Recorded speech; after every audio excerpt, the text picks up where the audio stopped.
and we'll put on 1.5 times speed so we can get through more footage. To participate in this debate of the Committee of the Whole. I want to take my first call here this morning to talk about what we intend to do as the Labour Party in this debate, and talk about just the overall general where we've reached with the bill. Mr Chair, you will see that on the table there are a number of amendments that we have made and are asking the Minister to consider. None of these amendments have been made, or proposals for amendments have been made lightly. They are genuine attempts to improve a bill that, as a caucus, we determined was actually rushed. It has a lot of flaws in it and faults in it, and even announcements that have been made in the last couple of days point towards that, as particularly in the charter school space, as schools are coming to terms with the fact of what does this actually mean, particularly those that are converting schools. And when you looked at the announcement, Mr Chair, that was made yesterday from the Minister, it was definitely something that I'm guessing there'll be a number of schools now that will look at that and say, there is nothing in this, there is no reason why we would want to change from becoming a state school into a charter school. Mr Chair, we intend to go through those in groups in those amendments, proposed amendments that we have there.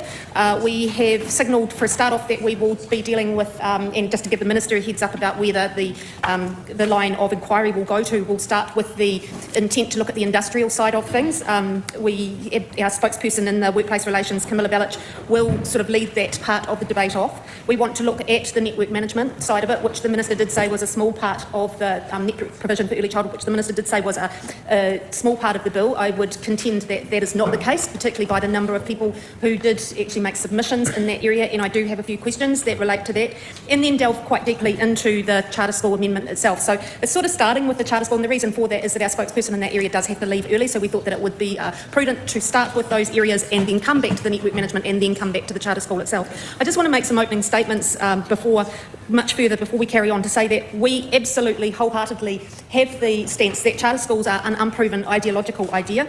They have had much research around the world, and it's very disappointing that the one part of research that the Minister has used constantly in the Credo research has been dismissed by several researchers and academics around the world because it doesn't have the peer review and the fact that there's uncertainty. Well, there's not uncertainty, there's absolute certainty around who the funders are, and most of those funders that are in that space are actually charter school proponents. And so that's something that in the academic world, and certainly my colleague Dr. Zunan has really highlighted this in the academic world, that's actually a really big influence over whether the research, the peer review and the fact of who the funders are, of whether that's actually credible research.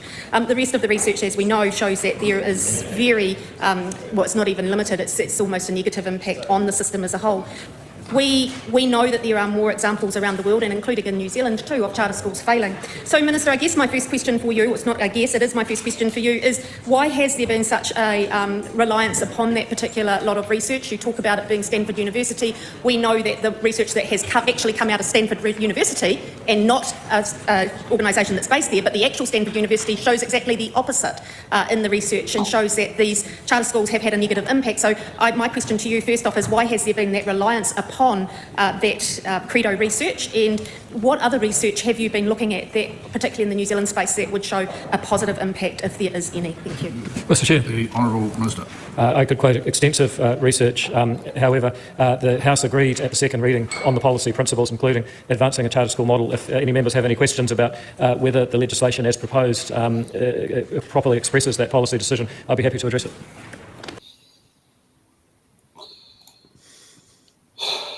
He didn't answer the question. I mean, where do you start? I mean, where honestly do you start with that? I mean, it was a pretty straight up question, and there was no answer forthcoming, because there is no answer to it. The answer is that there is no evidence to put forward around where the charter schools work.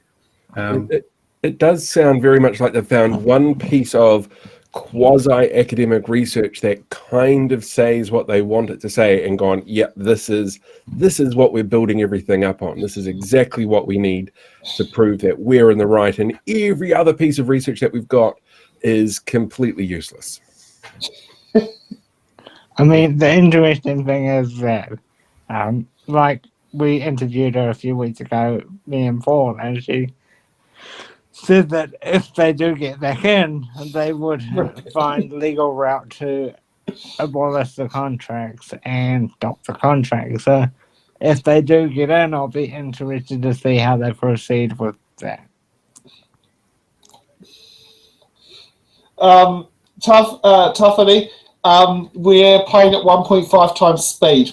That's why they seem like the wreck that link. It's the only. Here we go, put up there. Fast track politician. This is what I love is the interaction is having the audience who like come up with different things. So let's continue.